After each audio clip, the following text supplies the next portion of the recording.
वंदे मातरम, जय हिंद राष्ट्र।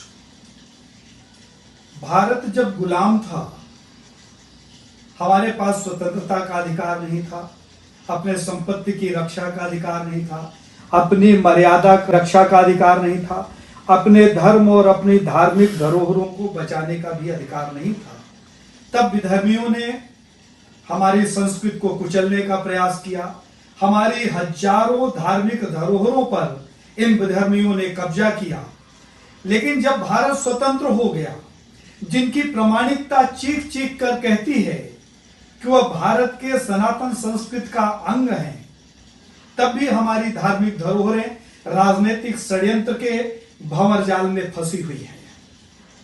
आज चाहे वो तेजो महालय का मामला हो, चाहे विष्णु ध्वज का मामला हो, चाहे ज्ञान वापी का मामला हो, चाहे भोजशाला का मामला हो, इस तरीके से 36,000 सनातनियों के मंदिरों को इन मुसलमान विधर्मियों ने खंडित किया और उस पर अपना आधिपत्य जमाने का प्रयास किया। आज स्वतंत्र भारत के बाद भी राजनीतिक षड्यंत्र में हमारी धार्मिक धरोहरें जकड़ी हुई हैं, जिनकी स्वतंत्रता का, जिनकी मुक्ति का आंदोलन हम सबको मिलकर चलाना चाहिए।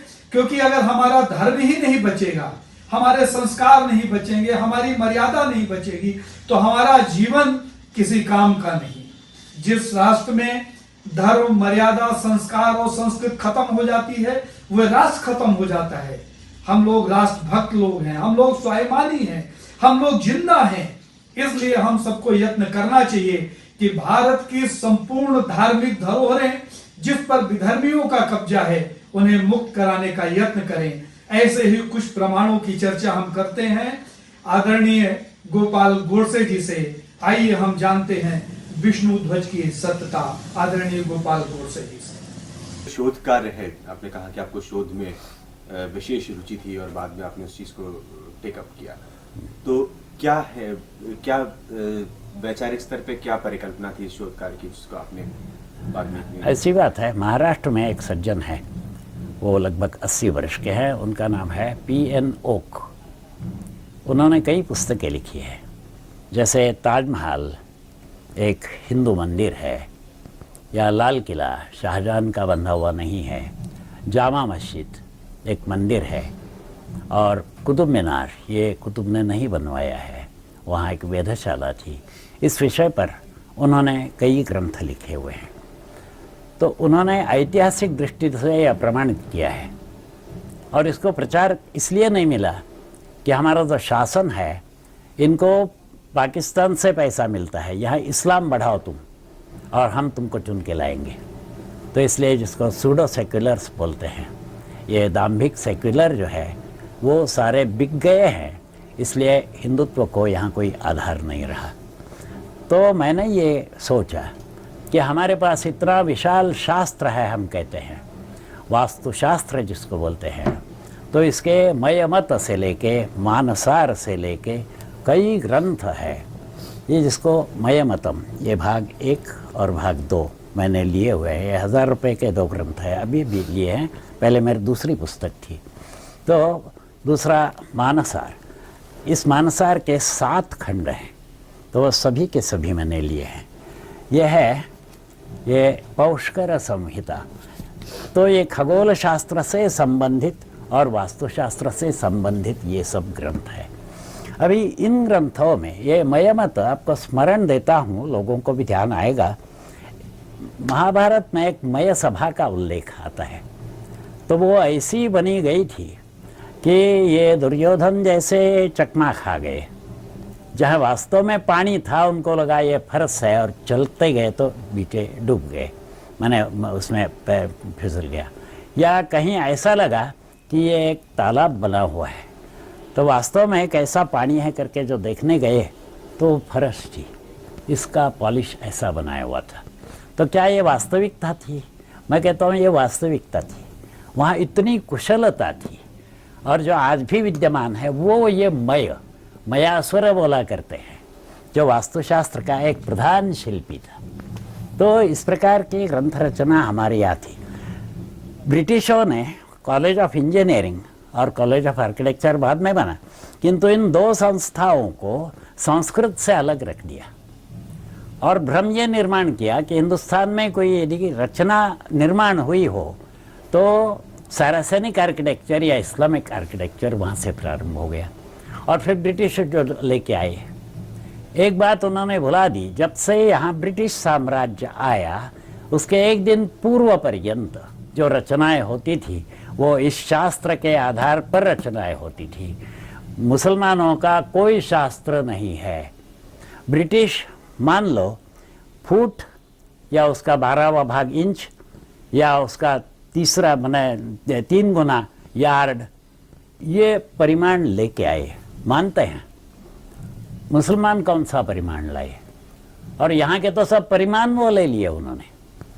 तो आप अपने शोध के माध्यम से जो हाँ, भी आपका शोध कार्य चल रहा है, हाँ, इस बात पर आप वजन डालने की कोशिश कर रहे हैं, या इस बात को एक तरह से हम ये भी कह सकते हैं कि साबित करने की कोशिश कर रहे हैं कि जो ये आर्किटेक्चर है जिसकी व्याख्या होती है कि ये हाँ, इस्लामिक हाँ, आर्किटेक्चर है, हाँ, खूबसूरत है, या ये मॉन्यूमेंट्स जो आज हाँ, हिंदुस्तान में दिखाई पड़ रहे हैं, देश में हाँ, दिखाई पड़ रहे हैं, तो ये बेसिकली या इनका जो सृजन है वो हिंदू आर्किटेक्चर की परिकल्पना से ही हुआ है। ये मात्र हिंदू आर्किटेक्चर की परिकल्पना से नहीं, ये मुगल आने के पूर्व से वो वस्तुएं खड़ी थी। जैसे ताजमहल, वो आज जो हम देख रहे हैं सौंदर्य, वो सौंदर्य का प्रेत देख रहे हैं, सौंदर्य का शव देख रहे हैं। सौंदर्य कभी का नष्ट हो गया वहाँ का। जब वो मंदिर था, 4 द्वार मंदिर को होते हैं।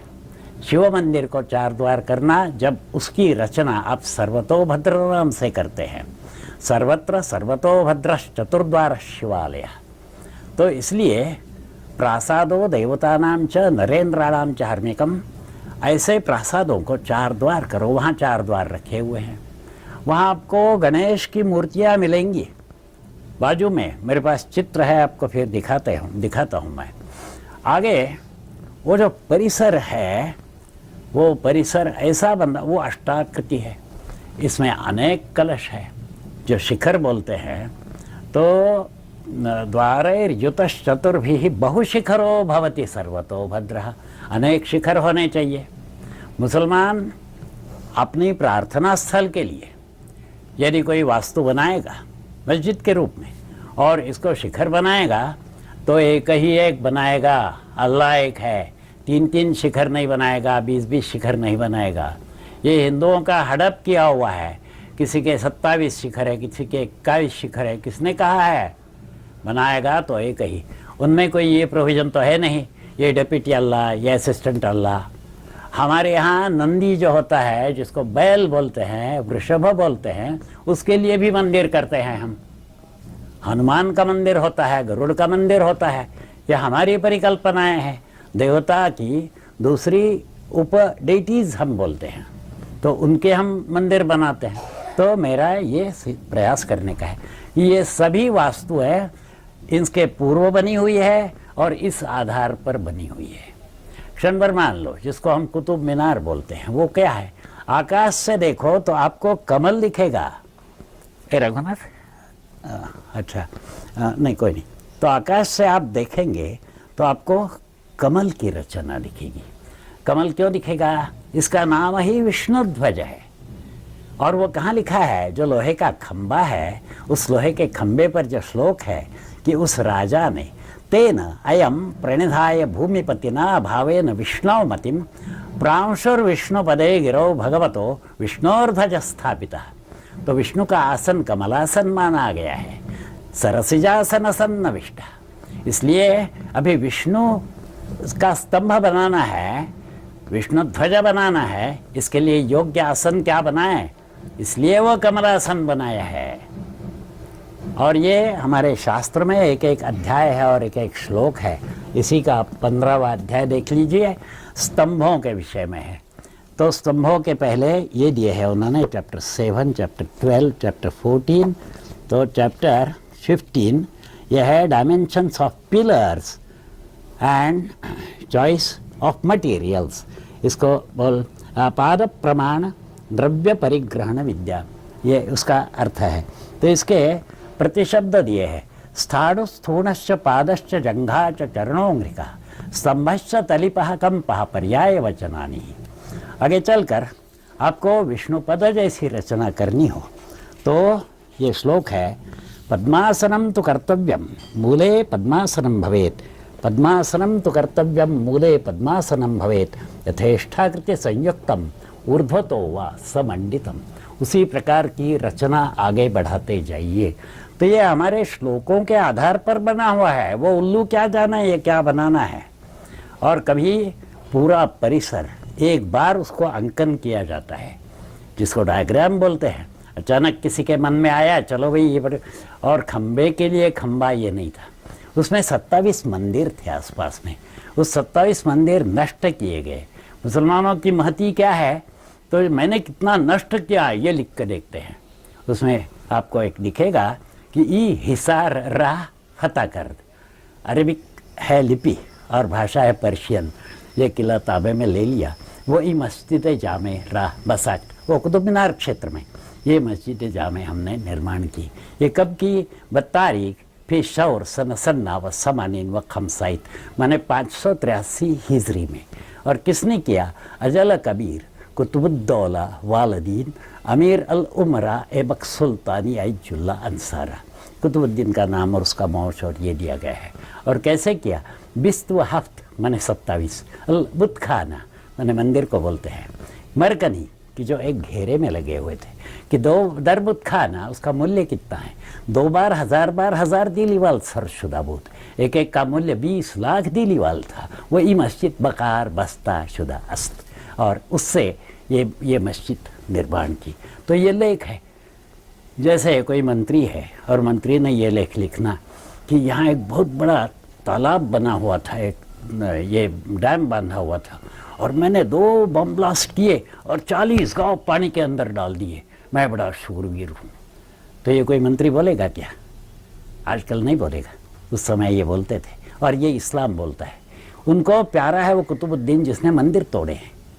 और इसीलिए ये गणेश पूजा है, कईयों को लगता है इस पर वो ऐसा पत्थर मारे और ये करे, ये इनको सिखाया गया है, ये अंधश्रद्धा है उनकी।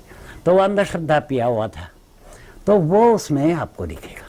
तो 27 मंदिर जो थे वो 27 नक्षत्रों के थे, अश्विनी भरणी कृत्तिका रोहिणी मृग आर्द्रा आदि। तो खैर वो एक विषय अलग है। मैं आपको एक संकेत कर रहा हूँ, जो पढ़ते पढ़ते मुझे इसमें रत्न मिल जाए।